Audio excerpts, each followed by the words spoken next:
And I'm what I sorry. was, the only thing I was going to add, Ron, to what Barbara and Kathy just said, that kind of leads me into the thoughts that I had yesterday, and I hope that we can discuss it and bring some more clarity to it because as I listened to everything that we talked about on yesterday, I'm kind of like you. We talk about, I'm kind of like you, Ron, when we say we make a comment and I get stuck right there and I don't move beyond that comment because my mind starts to think of a lot of other things.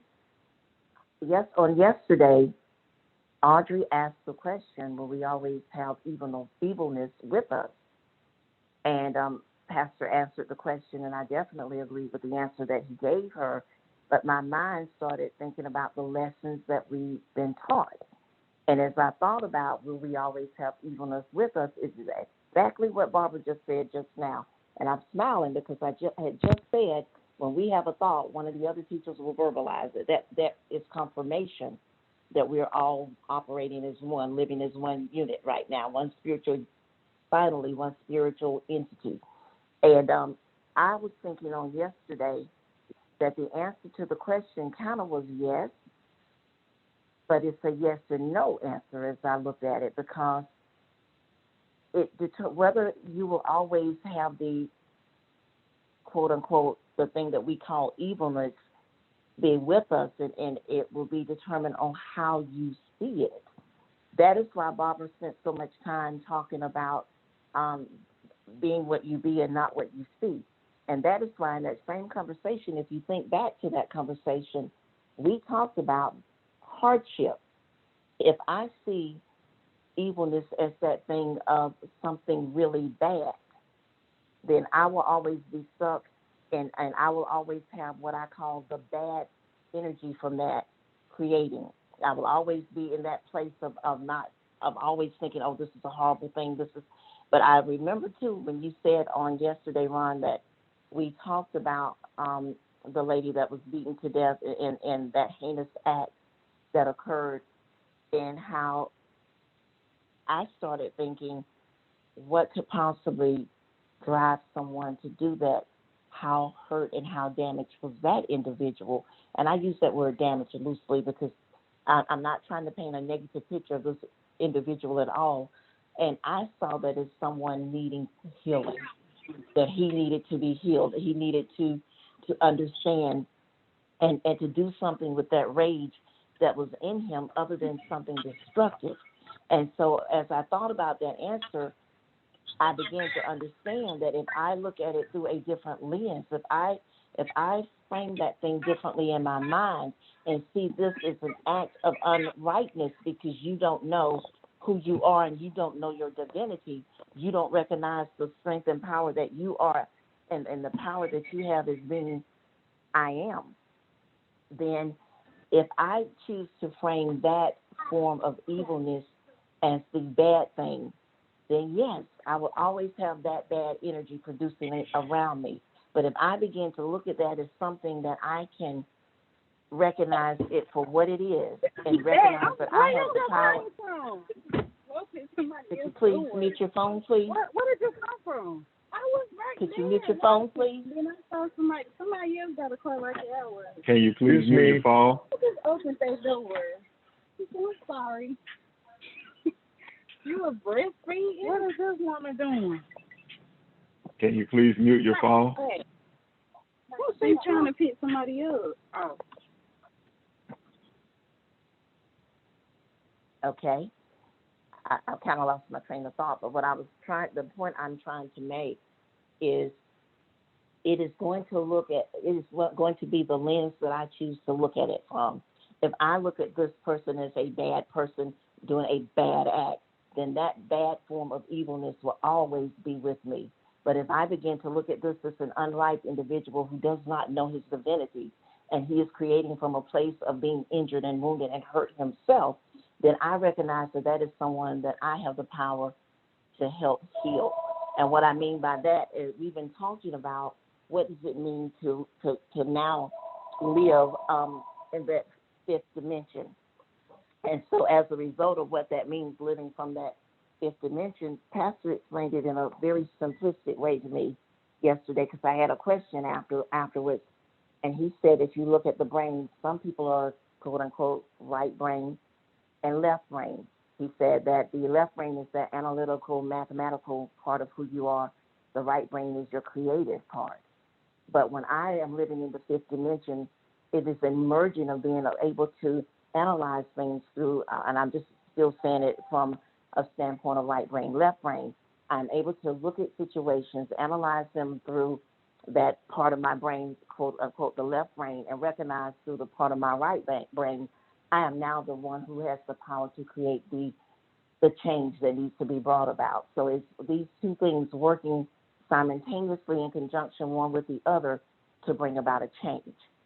And so if that is where I am, and if I am able to live in that dimension, recognizing that through the lens through which I see a situation, how I frame that in my mind, then recognizing that I have the power to bring a solution to that situation. And by bringing a solution, I'm not talking about something I may see overnight myself, but it is putting it in the macro so that it is available for someone who desires to change to actually change, or even be awakened to the point that there is a need for the change. So if I recognize that I have that ability and that power to do that, now I am actually living in the fifth dimension.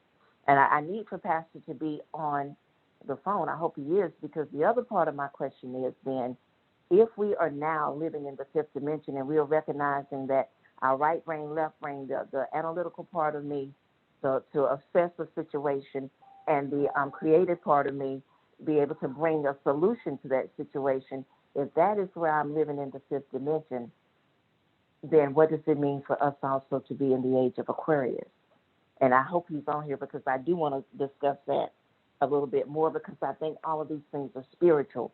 But I just wanted to kind of say all of that to say the evilness in the room, the demon in the room, all of these things is how we frame it. And when we begin to understand, if I'm looking at it through the lens of I and the Father are one, and I have that ability to create, and I have that ability to analyze that situation to see it for what it really is, and look beyond the action that was just performed, and look at the heart of the individual, know that this is a person who does not know who he or she is. They have no clue of their divinity. And it is my job to be the example to bring this into fruition so that they can see who they are. And so I just wanted to add that, because that whole thing cleared it up for me yesterday when it was explained to me like the example of right brain, left brain, but also tying it back to understanding I have the power to frame anything that I see, anything that comes into my realm, into this realm of existence. I have the power to frame it, and then I have the power to determine how to move forward to bring about a solution. So if I frame it as bad, then it's going to be badness, that form of evilness will always be with me. But if I frame it as you don't know who you are, then that form of evilness is nothing more than unripened energy that needs to be transformed. And when I am aware of that, then I am better able to deal with every situation, no matter how heinous the act that's been committed is. Look beyond the act and see the need of the individual that committed the act, as well as the person who the act was committed toward. I'm not forgetting that person either. But in that situation, there will be healing that will be needed for both entities in that situation, because the person who's been hurt and the person who did the hurting. And so I just wanted to put that out there and to see if that makes sense to you, any of you, or if that even resonates with you. Yes, ma'am, it certainly does. Hey, Kathy, this is Charles. This is for you and Bobby, because I understand now.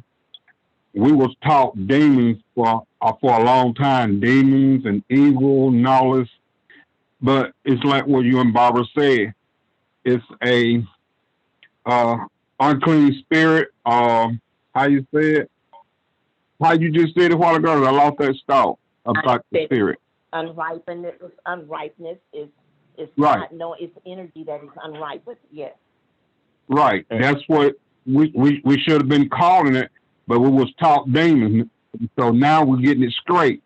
Unclean, unripened spirit. Yeah, and if you want to look at it a different way, also, so that we can completely take away this negative connotation in the way that we look at evil, as Ms. Barbara just said, not now.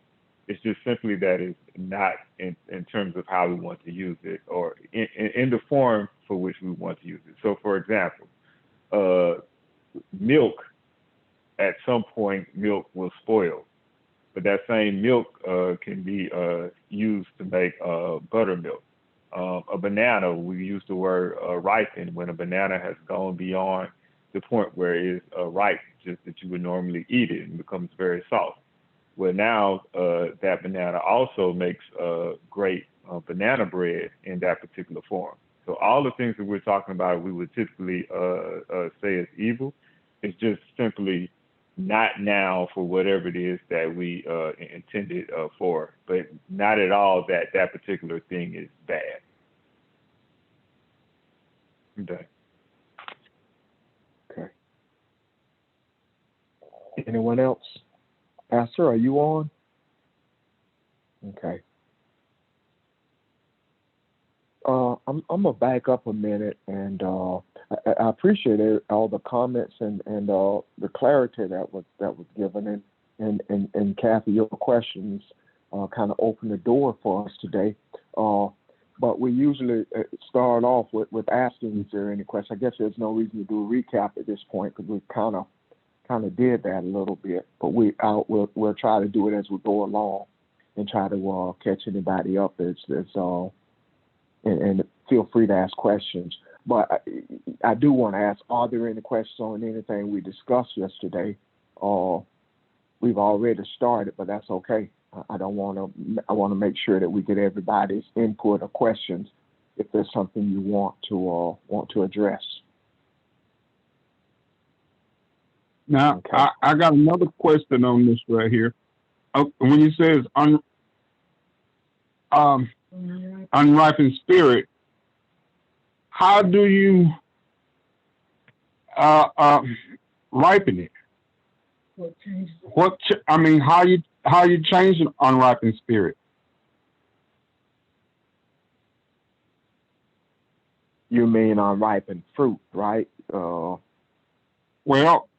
if it's unripened, how you change it to make it to ripen? The evilness.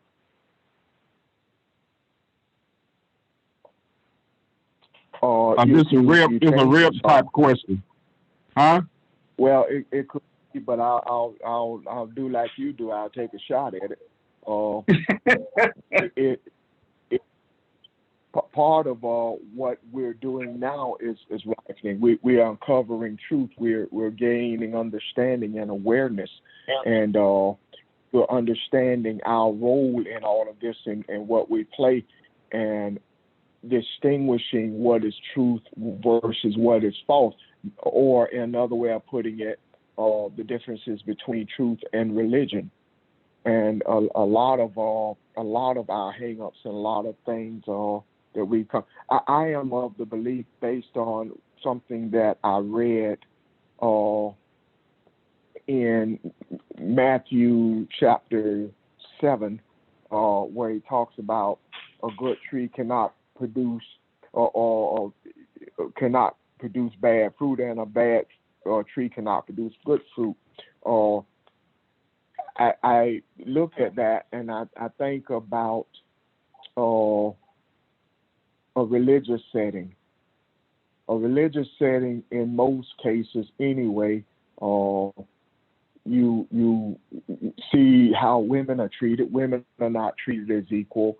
They are not treated, even if they're ministers or teachers, they're not treated with the same type of respect or status. You have churches now, there's always been violence there, and you have people bringing guns in church now. There is a terrible misunderstanding. There is no real true there is no true awareness of who the Creator is. And you think about all of that is based on greed, it's based on the racism and separatism and all the other things out there that are, that are negative. So how is religion any worse than what the world does? Can it be that although we look at chapter 45 of Isaiah and say where God says, I form light and I create darkness, we recognize the source of it, but can we also see that the creating or trying to create through religion, but all they're treating as evilness is through religion, because everything that you see in the church is what's happening outside of the church. So it is the negative treatment of women, the separatism, and the treatments of minority, the violence. All of that is part of religion. It's in the church. So when we look at that, Charles, what we're doing now is trying to bring awareness to it. We're trying to open things up and bring about truth. And as we stated yesterday, bringing awareness to self is the starting point. So that's what we're doing now. We're ripening the fruit, and I'm gonna take it a step further. I'm gonna read this Isaiah again, Isaiah 45, and I'm reading a couple of verses. It says, I'm reading starting at verse 5. I am the Lord, and there is no other beside me, and there is no God. I will gird you, though you have not known me, that men may know from the rising up to the setting of the sun that there is no one beside me. I am the Lord, and there is no other. The one forming light and creating darkness, causing well-being and creating calamity. I am the Lord who does all these things. Now, listen to that. And if you see the fact that you are Elohim and Elohim is you, is this talking about you? That's what we were talking about yesterday. This thing called darkness, this thing called evilness. What if we also are part of who's creating it? If you are Elohim. So when I look at that, and I want to make sure you understand what I'm saying when I say that, I look back at the other verses that we read when we went into Second Chronicles, and we talked about them in the wilderness, and they see the Amorites and the Moabites coming after them, and they say, "Why didn't you let us destroy this? This is for their good." This looks like something to them because of their narrow-mindedness, because of their immaturity. They cannot see that this is God all along. It appears to be something bad. So the evilness that we are addressing now, and we're embracing it, and we look at 45, if it comes from the Creator, which is partly you, which is you as well, then it cannot be a bad thing. There is a role that it plays in the redemption of man. So what we're trying to do is make those distinctions and see what they are, and see who we are and what role we play in this. Does that make sense, Charles? Or anybody else can help me with that a little further, maybe?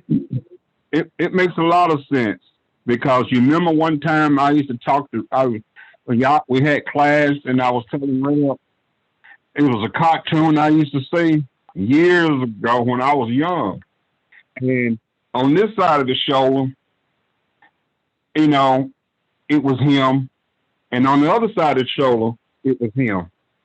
And they both talking to him, trying to make him, do right or either do wrong. And and they always whisper in his ear to do this, to do this, to do that, do this. And it's still up to that single person, not the two on the outside, to do what either go left or either go right, like Captain said, the right brain and the left brain. And during that time, these two cartoon characters, they was kept talking to the one in his ear, and not only that, both of them two cartoons on each side, left and right, was still him. He was in the middle, and him was on the same side, on either side. And the wrong answer on the wrong side, he was always trying to get him to mess up. And the person on the other side was on the left, on the good side. He was trying to get him to, you ought to think about that before you do this. Now that right there don't seem right. Now you know you should not do this. And the one on the other side is telling him, "Go on, do it, man. Shoot, he'll never know. He'll never find out." And so, the way you just stated it a while ago, if we are Elohim, we have them same thoughts of creating good or creating evil ourselves. For a purpose. So, For the yeah. redemption, not for a purpose. Here's the other thing, just to back up and look at y'all, and please someone help me with this. As we stated this week or last week, I can't remember, there is no duality. Everything is on the same plane. So if you look at this and you say this is good and evil, it has the same purpose. It may not look the same, and it's not supposed to, but it has the same purpose, and that is to bring you into awareness of who you are and who you are in relationship with the Creator. Does that make sense? Yes. So that's why we were talking about today, embracing it, looking at it and embracing it. And it's not an easy thing when we look at things that are, it seems like here lately, things have been really more chaotic than I've seen it in a while, as far as all the shootings and the violence that have gone on. But I don't think it's a coincidence. I'm thinking, what if as creators we are seeing all of this? What if our role is not just to fix it, but we're part of the creation of it so that it can be fixed, so it can be the manifestation, the enlightenment can be shown in the earth to those that are also witnessing this and hurting and crying out. So evilness to me, and if I'm understanding, is we have an active role in creating it as well as seeing it and bringing light to it, bringing rightness to it. Excuse me. Does that make sense, Yes. y'all? Yes, Ron. Yes. Yes. We are part of it.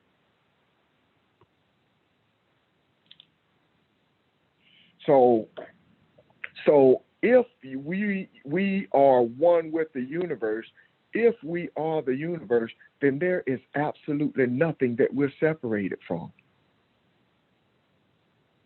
Absolutely nothing. Nothing physical, nothing spiritual. You are the human in the earth that brings enlightenment and being the catalyst for bringing ripeness into the earth. It is you. It is us. So when we see things like that, I mentioned to you on yesterday, I was talking to Kathy about the young man who killed the woman, and we keep talking about that because that's a perfect example to me, and there are plenty of them out there, of course. But it took me a while to get to a place of forgiveness. But what got me there is I saw him as my little brother. I saw him as my cousin. And I could see her as my sister or my mother or my cousin or my niece. I saw this guy as my nephew. And when I saw him as my nephew or my cousin or somebody, I could separate my feelings. I could hate what he did, but I could not hate him. And I'm using that same example because that's what worked for me. you might be at a better place of maturity that you see it right away and you can operate in it. I'm working on it and I'm getting there. But And Ron, I if you're describing, oh, I'm sorry, I thought you were taking a pause. Go ahead. go ahead. No, I was just going to No, say I'm I just no gonna, longer separate myself from him. Go ahead. I'm sorry. no, finish. I thought you were. Go ahead, please.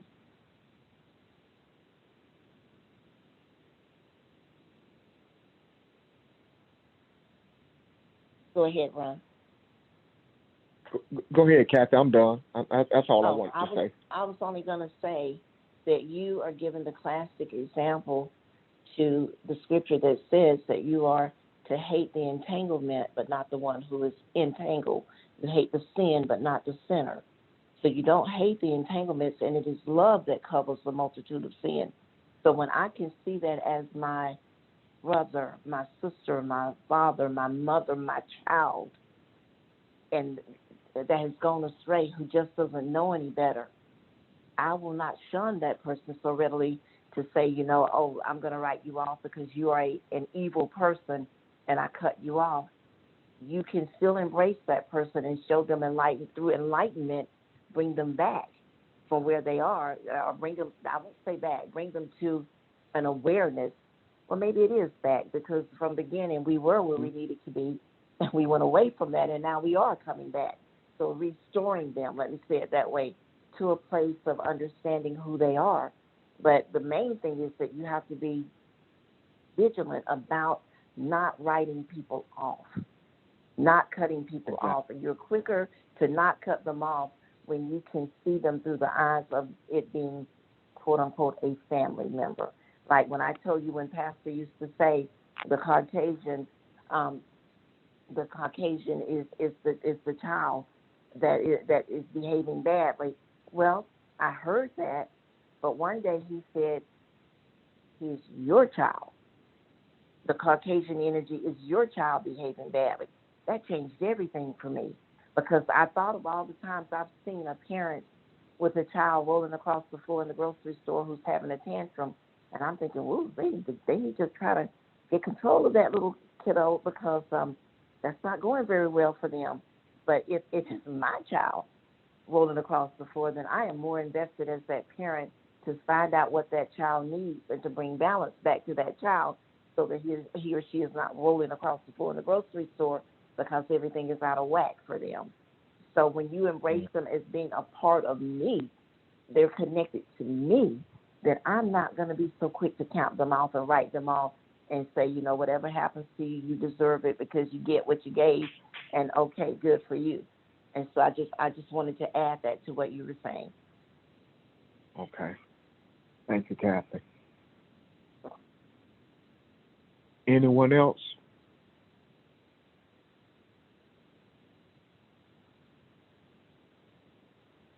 I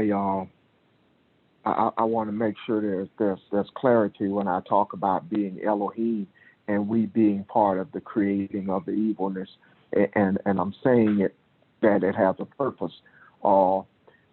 In Second Chronicles, I'm just going to read a verse for you in chapter 20. This is when they are afraid, and God told them the battle is not yours but God's, and He tells them you're going to stand against this.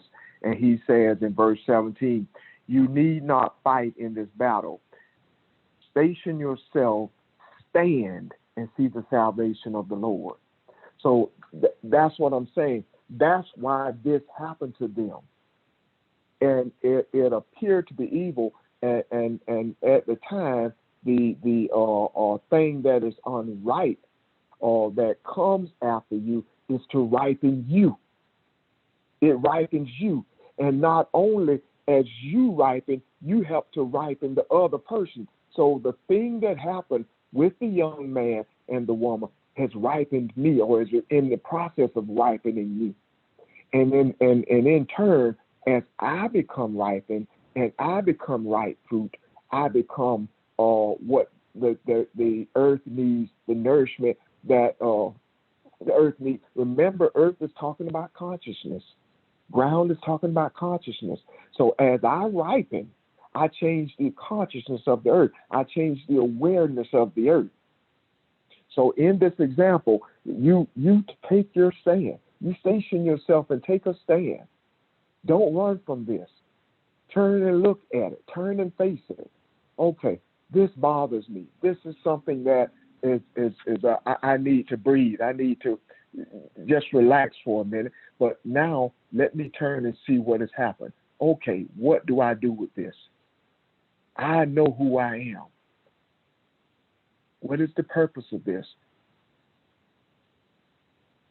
So that's where we are with this. And as I said, and as Kathy just pointed out, in some regards, it may take a little longer.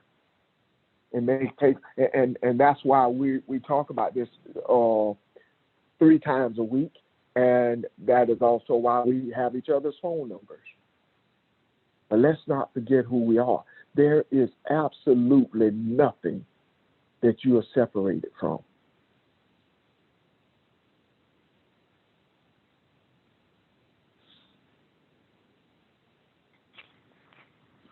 Anyone else? Anything else that you see in here, y'all?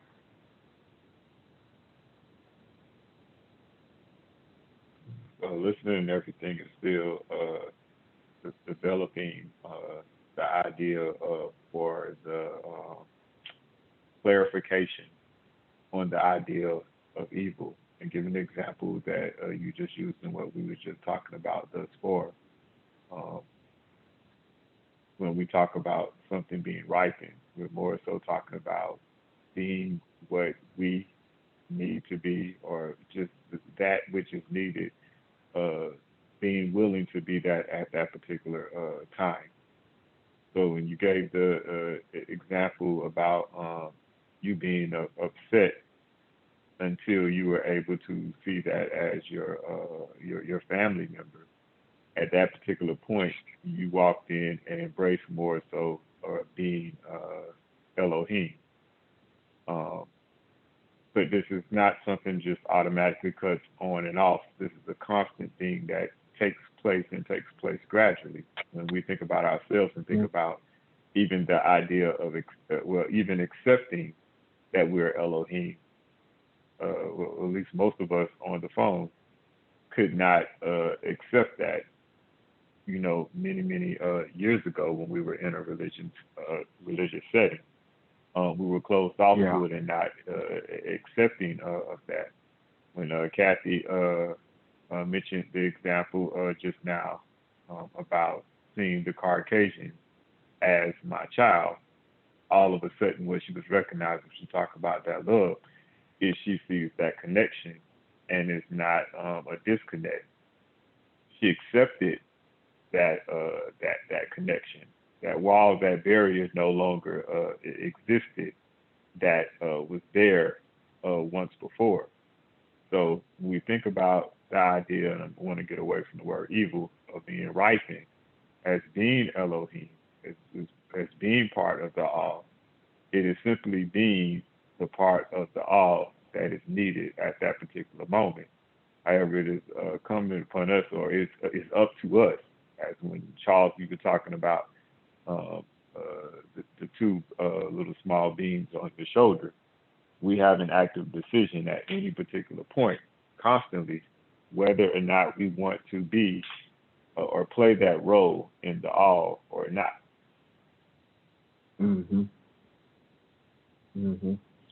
Excellent recap. You're absolutely right. Yeah, good example. The part of the progression that Sheldon is talking about,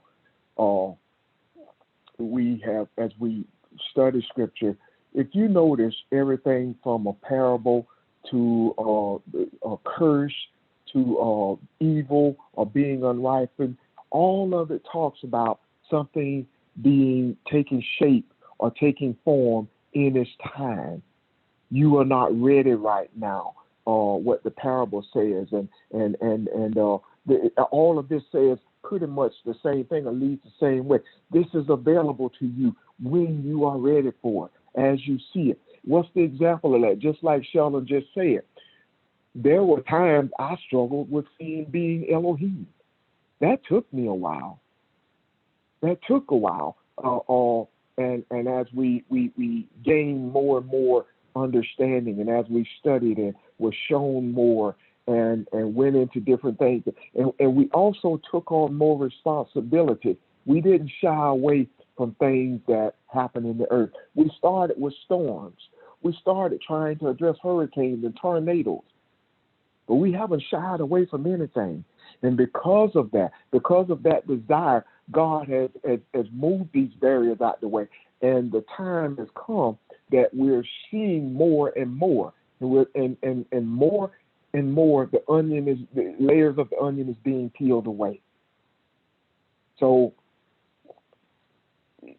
all these words that you see that we have been taught that is negative, there is nothing negative to you. It is negative to the unaware of someone who is in an immature state. But to you, as you stand, embrace it all. Take your stand and fear not. Fear not. That's where we are.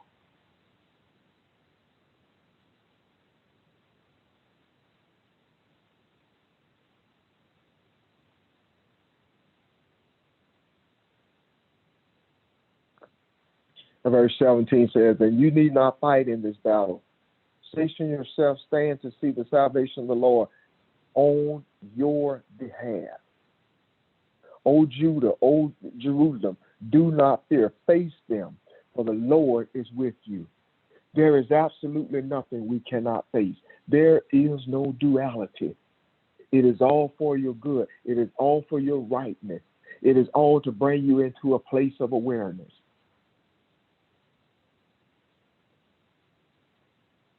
The other thing, some of the other things I struggle with, being one with the universe, understanding that, and I still don't have the full vision of beginning yet. I don't. We talked about it so much.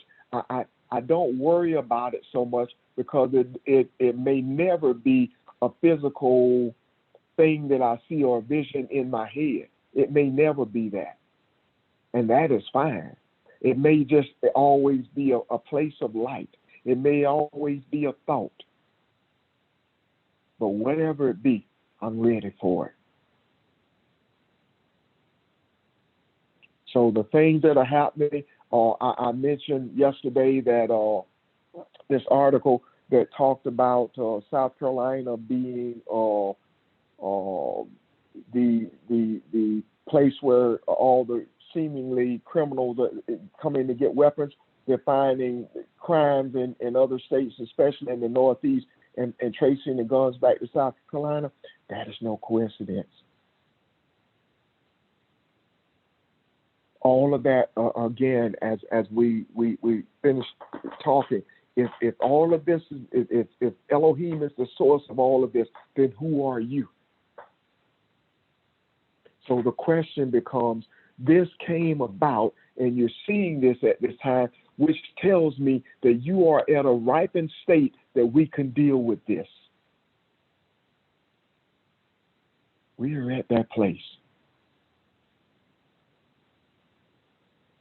The pandemic, we're at a ripened state that we can deal with it. Racism.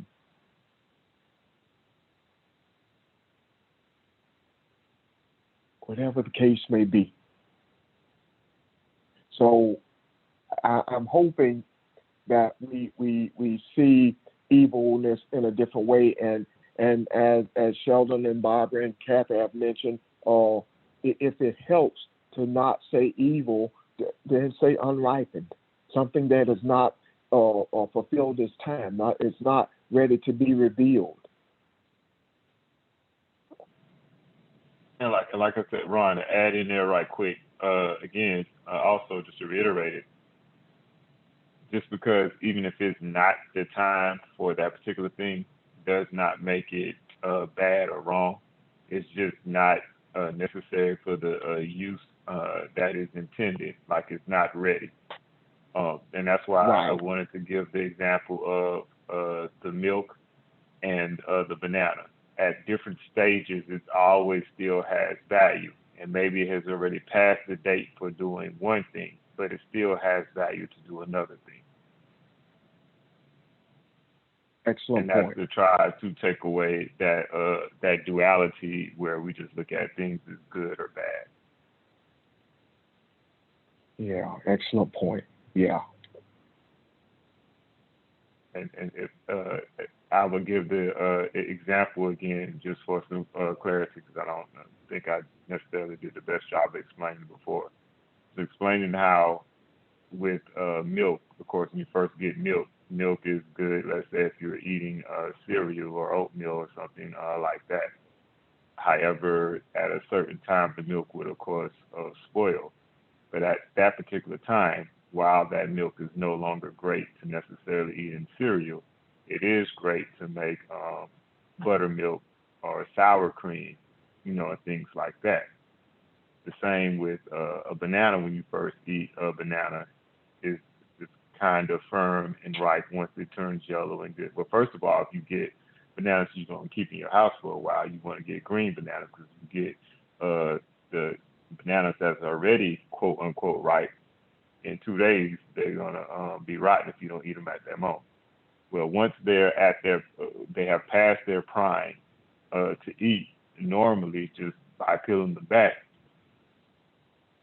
they are good to make things like banana breads and to bake with. Now, while it's not necessarily the best and preferable to eat just a regular banana, it is good to make banana bread. But those things also don't cross. It's like they have, at each point, it has a season for a different type of use. So even though it may not be supposed to where I want it, or where I think it's supposed to be, which is how we typically look at things, it still has use. And more importantly, the bigger point that needs to be seen that I'm trying to make is, it is incumbent upon us to still see the value in those particular things and not just dismiss it by calling it evil, as in it's not water. Yeah. Or to look at it as being less than. Yeah. I'm finished. Yeah, I was thinking, you made me think about something, and this may or may not be a good example of what you're describing, but there is a guy that I work with that is, let's say, how can I put this? We did not care much for each other in the years we've known each other. He's a staunch Trump supporter and just supports everything that I'm against. And I think what I find most annoying is he doesn't know why. He doesn't know any facts about anything. As you say, why do you like this, or what does this guy stand for, or what happened at this particular time? There's nothing he can tell you. And we have kind of avoided each other. We can be in the same place or even working together and not speak. But over the years, and especially since the pandemic happened, he's been on my mind a lot. And he's kind of been a benchmark to me. And I have missed opportunity after opportunity with him because I didn't care much for him. And I don't know exactly how it happened, but it turned the corner when one day I just spoke to him and we started talking. And we didn't dare mention politics. We didn't mention anything but at first work, but now we talk about family and everything. He's constantly inviting me over for dinner. And we actually have a relationship. We'll never be best of friends, but we have a relationship. And the thing is, you have relationships with people at work, and you can have some very pleasant relationships with people at work, but most of it stays at work. But I can't tell you how many times he's invited me to stuff. And I haven't gotten to that point yet that I invite him to anything, because I'm not one to go and do a lot of stuff. But I just look at the how that relationship has evolved, and I think that it had a lot to do with my maturity, and I was not ready when I met him, and it took me a while to get there, but I knew that the burden was on me to do something different than what I was doing, because it wasn't right. It didn't feel right. So I hope that kind of supports what you're saying. I had to reach a point where I was ripened, and once I did, it ripened the relationship, or we're in the process of getting it at that point. I hope that supports what you're saying. It does, and your study and like this idea of ripening is not at one particular point, because the entire time, as you've been talking about it, from where you were, where you're at this moment, and even where you know that you're going to be at in the future, on each steps of this process, you have been accepting more, but at the same time, this is steady been like changing, whereas almost as then you've been being cultivated all this time to accept, more and more and more, and be able to embrace more and deal with it that entire time. If that makes any sense. Yeah. And please don't, I hope no one's on the phone that thinks I dislike anybody who's a Trump supporter. What I was trying to not say is talk about race. We are totally different in things that we embrace, and not to mention the crudeness, some of the things you talk about and say about women, say about gay people. I mean, and I do address it. That he gets the picture that certain conversations I don't like, but I don't find it repulsive anymore, that I just walk away and don't talk to him. So I think he's. Go ahead. I'm sorry. No, just saying, or he's there for a reason, and I'm there for a reason, and I recognize that. Yeah, that's all. And also throughout this process, as you expressed it as well, he's not where you were at, but as you have changed over time, he has changed as well, even trying to invite you over and trying to have you over for dinner and things like that. So in certain ways, even though he has a lot of growth and things that would definitely make you happy and it's not there, he is definitely on his way. He definitely sees and understands how you push him and you make him feel uncomfortable, and he hates your stances, but he still wants to be around you and is trying to draw you more into his life. Yeah, and it supports the fact I'm listening to what you're saying. The rightness, it cuts both ways. It has affected me as well as him, and I do appreciate that. So Ron, let us know when you guys are ripe enough to eat dinner together and how that goes. Okay, I don't whenever that will be. Hey, I'm gonna tell you what. This I don't think this tape will ever get to him. He'll ever hear it. So I'm talking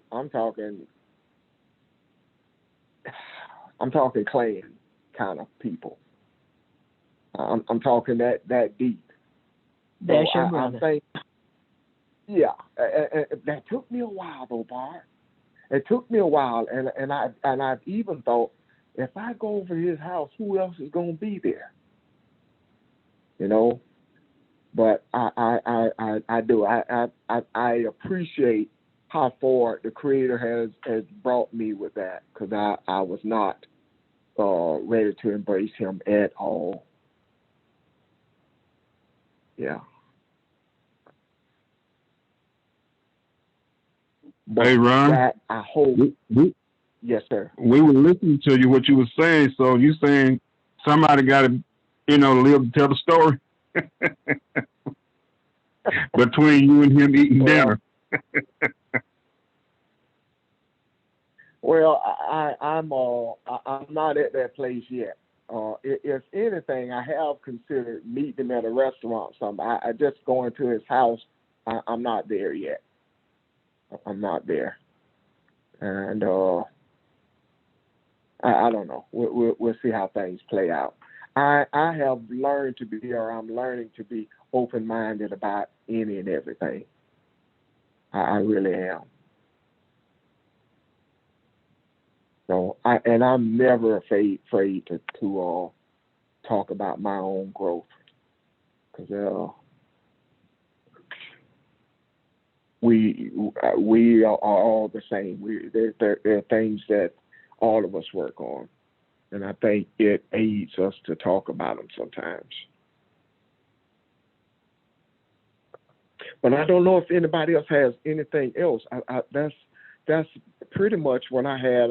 I thought Pastor had a piece, and I hope everything's okay. Maybe he got hung up at the last minute, because I haven't heard from him today. But are there any other thoughts or comments? And even if you want to go in another direction, is there anything that you guys want to talk about? But I just wanted us to see, as we talk about returning to beginning, as we talk about being one with the universe, with the Creator, that includes everything. We are everything. We are responsible for everything. And you are the magnet for whatever's in the universe. Everything is drawn to you so that you can bring light to it. We cannot be separate from it. Ron, I just want to say, this is Mary. Good afternoon, everyone. Well, it's evening. I was thinking about what we talked about yesterday, and certitude, and being certain of who we are, and then I thought about the scripture where Jesus said that when we pray, believe that you have received it, and that helps. That reminded me, He's already told us that whenever we ask for something, just know you got it. Don't hesitate, don't doubt or anything. And then about the love issue, the more we continue to love people, because the Bible says love covers a multitude of faults, sin, whichever translation. And I thought about when the majority of my professional career has been with alcohol and drug addicted people. And one of the things that I was drawn to them because I felt that was my calling, and that someone had to be there for them. And I saw them, and I knew that only for the grace of God, I was not addicted to drugs and alcohol. So my thing is that we have to see people. If you need to say that they're relatives, that's fine. Whatever it takes to help us to understand that it's love. And love is what it's all about. We are Elohim, who is love. And we show things, we see things, and we wonder, because I thought about how all this stuff have taken place in history, and how people have died, and slavery, everything. And then it reminded me too when the guy was killed, the guy, I forgot his name. Anyway, and the Spirit told me that he had to die. So in order for things to take place, it looks negative. The virus looked negative. But look what God is doing through this virus, how we're beginning to understand who we are, how connected we are, and how His love and the love for each other is actually coming into fruition.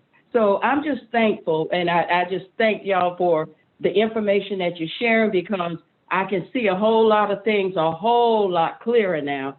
And I am Elohim, and I believe that whenever I ask, I just speak it, and it's going to happen. I don't even doubt it anymore. I need to just, it's not even a gradual process.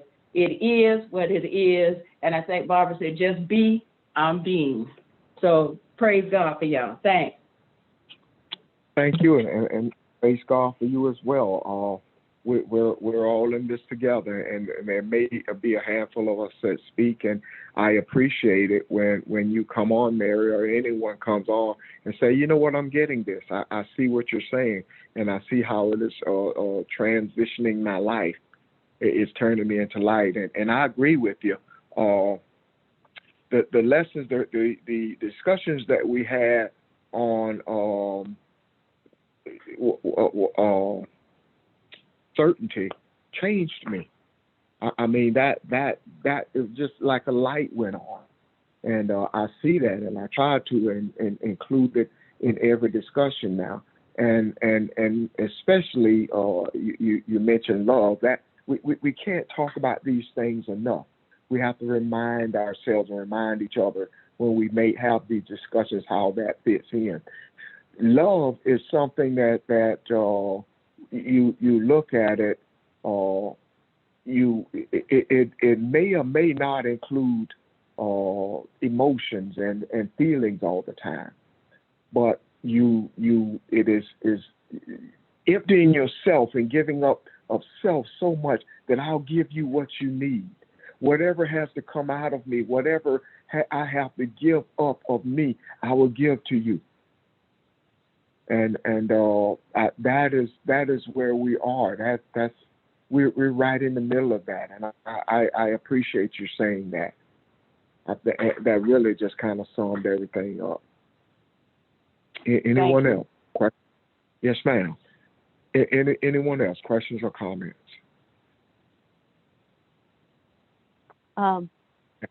This is Barbara. Kathy, when are you going to teach Age of Aquarius? Because it is such an interesting period that lots of things that we see happening right now are part of the age. So, Good question. I would love to have. I want to understand it. I was hoping we would hear some of it tonight from Pastor. Yeah, I'll try to give him a call and see if everything's okay. I'm sure he's out of town, so he probably just got hung up with something. So, but yeah, maybe that'll be a nice place to start on Saturday. I agree.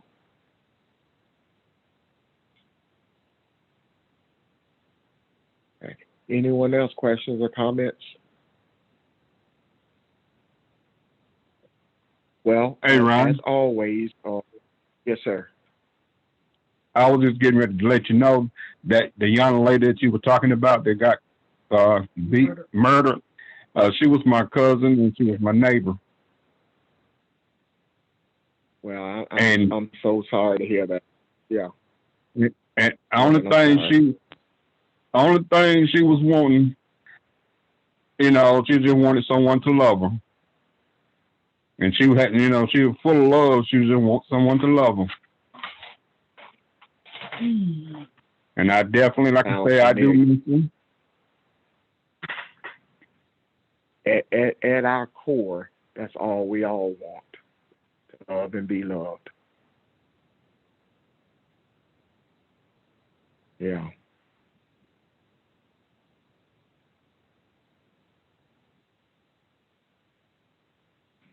Well, that's all I have, guys. I hope, again, that everyone has a thought.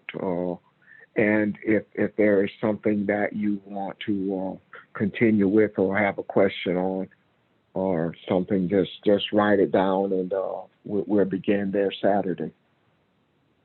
But if not, that's all that I have for this evening. Okay. Thank you, Ron. Thank you, everyone, for your attention. Thank you, everyone. Thank you, Ron. Good night, everybody. Good night. Goodbye. Good night.